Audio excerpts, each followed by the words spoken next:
반기문 사무총장이 오면서 모든 언론에서 폭격을 했어요. 반기문 인기 좋다고. 압도적 1위 연합에서 뿌리고 중앙일보에서도 압도적 1위예요. 실제 중앙일보 조사에. MBC에서도 반기문 31 절반이야. 문재인 16, 안철수 11. 반기문이 압도적으로 높다고 뿌려댑니다. 그런데 얼마 후 리얼미터가 조사했더니 반기문과 문재인이 거의 비슷해요. 그렇게 떠들어댔는데 오히려 문재인이 올라갔어요. 리얼미터 조사에 의하면. 그리고 안철수 후보는 확 떨어지고 나머지는 다 떨어졌는데 안희정, 문재인이 거꾸로 올라갔어요. 이거 들어본 적 없잖아, 그죠? 리서치비라고 또 다른 여론조사에서는 오히려 문재인이 1위야. 중앙일보 여론조사에서 시작된 거거든요, 이 모든 게. 중앙일보에서 압도적으로 이긴 그 여론조사를 그 연합에서 막 뿌리고, 그래서 그거 뉴스 받아서 압도적 1위라고 막 뿌리고, 포탈에 뿌리고 그랬단 말이죠. 근데 중앙일보의 여론조사 설계를 보니까 그 질문을 하기 전에 앞에 내내 반기문이 나온다면, 반기문이 대선 후보가 된다면, 미리 깔아놨어? 미리 깔아놔요, 앞에다가 다. 응? 예를 들어서 만약 반기문 총장이 내년 대선에 출마한다면 어느 정도 후보로 출마할 거로 예상하십니까? 반기문에 대한 질문을 왕창 합니다. 그리고 나서 물어봐요. 지지율을. 그래서 이제 권 실장님을 모신 거죠. 왜 다른가? 설명해 주세요, 이제. 지금 금방 이제 말씀을 하셨던 중앙일보 네. 보면 중앙일보. 오른쪽에 설문 구성 프라이밍이라고 되어 있죠. 프라이밍. 그 밑에 두 개는 특이사항 없음이라고 되어 있고요. 먼저 설문 구성을 보죠. 프라이밍이라는 게 뭐냐면 어떠한 목적을 위해 그것이 뭐 옳다 그르다의 가치 판단은 접어두고 그러니까 어떠한 목적을 위해서 사전에 그 앞에 뭔가를 준비를 하거나 어떤 정보를 제시하는 그러한 어떤 기능이랄까? 한마디로 말해서 이런 거예요? 예.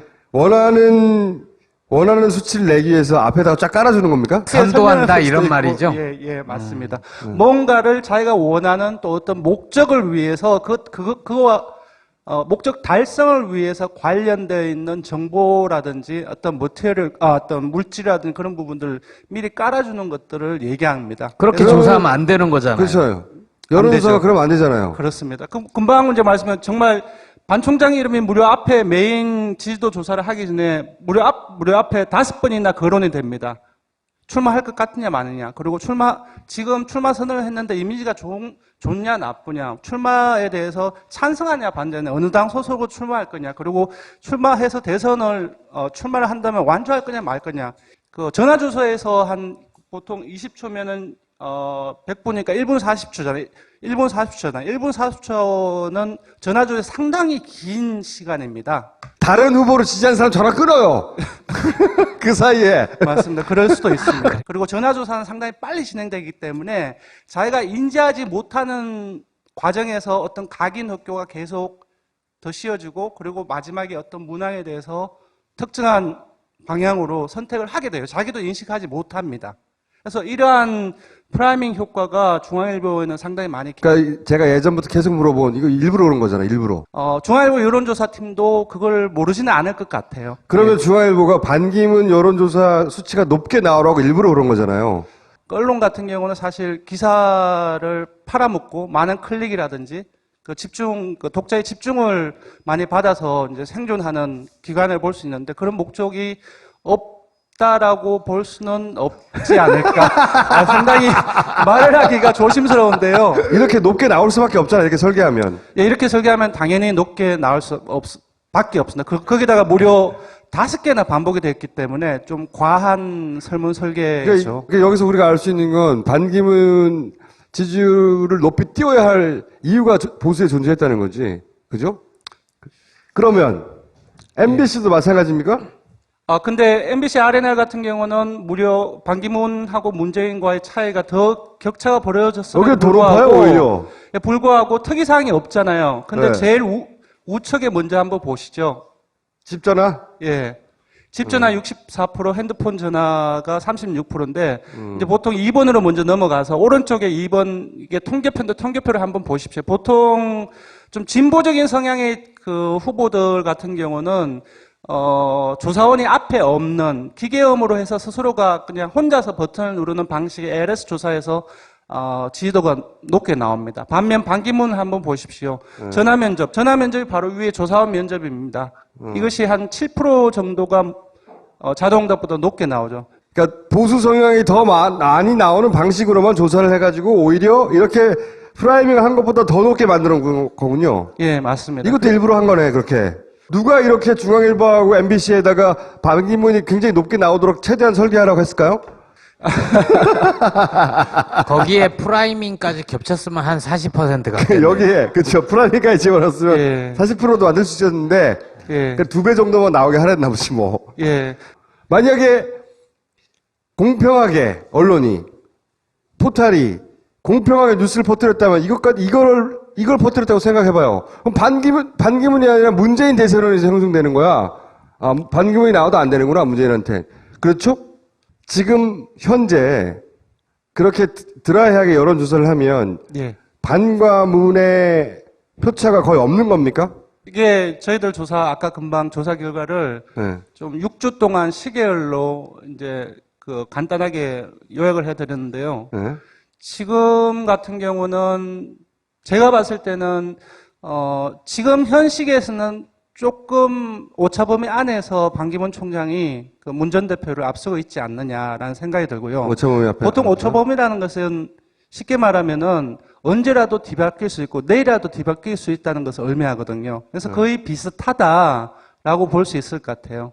반과 문의 양강구도다라고 표현을 했는데, 예. 그러면 안철수 대표 지지율을 반기문 사무총장이 쭉 뺏어간 거예요? 현재? 맞습니다. 이제 보시다시피 물론 격차는 조금 있지만 문 전 대표하고 안철수 대표하고 거의 양강 구도를 형성하고 있어서 나머지 지지도를 보면은 되게 낮잖아요. 5월 4주차에서 6주차를 보면은 그 기울기가 상당히 크게 떨어졌습니다. 그러니까 이 말은 뭐냐 하면은 기본적으로 안철수 대표를 지지하던 지지층들이 상당폭 반기문 총장한테 갔다는 것을 의미합니다. 지지층의 성격을 알 수 있는 거네요. 예, 맞습니다. 그러니까 예. 안철수 대표의 보수 지지층 중에 상당수가 일로 옮겨갔다. 맞습니다. 근데 거꾸로 문재인이 올라간 건 뭐예요, 이유가? 이게 되게 좀 의아스러운 부분들인데 사실 작년 하반기에 혁신안을 둘러싸고 당 내용이 있었고 그리고 총선 전국 초반기까지 호남 출신 의원들을 중심으로 해서 광범위하게 탈당 러시가 일어났습니다. 그 과정 속에서 되게 희한한 현상이 나타났는데요. 대선 주자 지지도에서 떨어져야 할 타이밍에 문 전 대표가 오히려 오르는 상황이 여러 번 발견이 됐어요. 그래서 이제 그런 부분들을 보고 사실상 집토끼라고 하는 문 전 대표의 핵심 지지층의 성격, 응집력이 상당히 강하다라는 것들이 발견이 되었고요. 사실상 5월 4주차에 한 5박 6일 동안 반 총장이 사실상 대권 행보를 하면서 제가 볼 때는 문 전 대표 지지층으로부터 일종의 위기의식이랄까 그러한 부분들을 가져다 주지 않았나.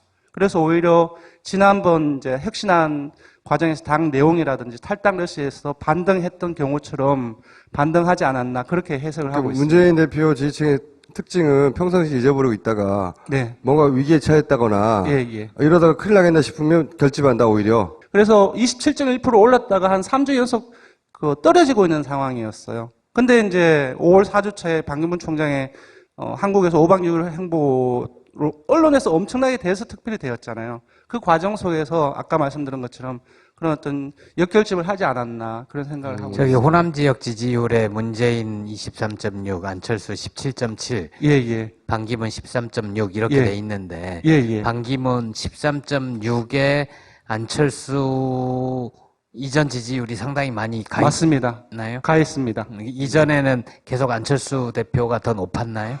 약 엎치락뒤치락한 것이 한두 번 있었지만 전반적으로 호남 지역에 있어서는 안철수 대표가 문 전 대표보다 좀 높은 지지도를 보여왔었죠. 근데 저거는 사실상 빨강, 파랑, 녹색이 한꺼번에 칠해져 있다는 것은 세 명 다 오차범위 안에 있다는 거거든요. 그러니까 지금 저기서 반기문 총장이 3위고 안철수 대표가 2위긴 하지만 저렇게 돼 있는 것은 누구라도 다음 주에 다다음 주에 1위로 나설 수 있다. 박빙이라는 겁니다, 사실.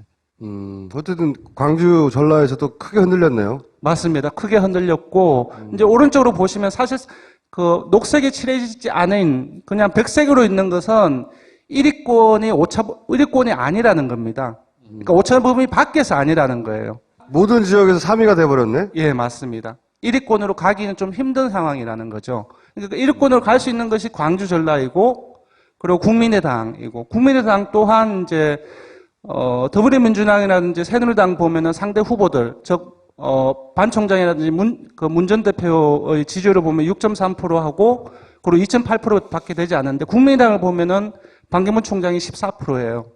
그리고 오늘 조사 결과를 보면 한 17% 정도까지 나왔어요. 그래서 그만큼, 이태규 의원의 생각과는 다르게, 물론 뺏기면은 나중에 전국의 변화에 따라서, 반기문 총장의 지지층을 뺏어올 수는 있겠죠. 근데 현실적으로 현재에서는 지금 뺏기고 있는 형국이라고 볼 수 있을 것 같습니다. 안철수 대표의 마음과는 다르게 라이벌은 문재인이 아니라 반기문이네요. 안철수 대표가 쳐도 문재인 대표의 표를 사실상 뺏어오기는 상당히 힘듭니다. 치면은 이제 가능하게 이제 뺏어올 수 있는 것은 오히려 이제 반기문 총장의 지지층이라고 볼 수 있죠. 근데 그런 의미에서 정계 개편이라든지 상층부 중심의 정계 개편에서 이제 더민주하고 국민의당보다는 새누리당하고 국민의당의 관계 속에서 보다 더 내밀하게 얘기되는 부분들이 더 있기도 하고요. 보수 진영에서 반기문을 이렇게 띄워야 했던 이유가 있었을 것이다. 이제 반기문 총장이 너무 일찍 대선 출마 시사를 한 것이 아니냐라고. 새누리당 후보들이 너무 가라앉아 있으니까. 예, 맞습니다. 바로 그 지점입니다. 아시다시피 지금 새누리당이 지금 현재 그 혁신위원장이 선임이 되고 지금 혁신을 추진하려고 있지만 그 이전에는 혁신위가 한번 물거품이 되었지 않습니까? 그 속에서 더 내용이 더 격화가 되어 있었고 그 지지율은 더다시 계속 내려져 가고 있는 상황이었거든요.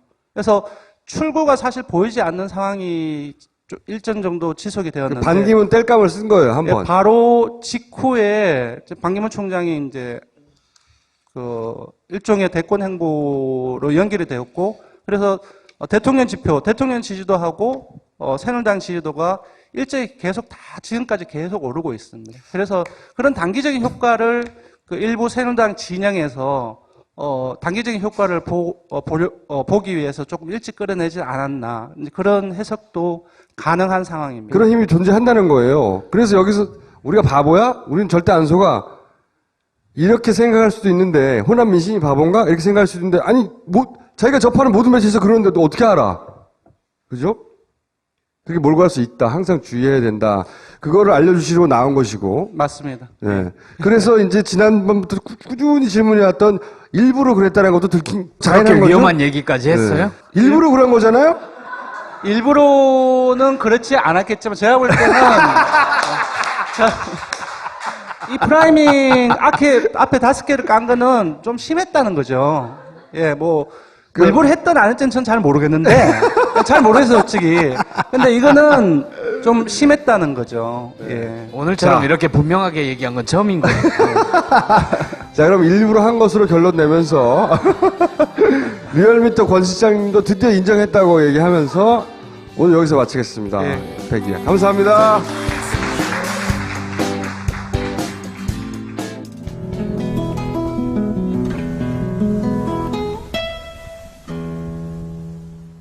중앙일보 여론조사에서 시작된 거거든요, 이 모든 게.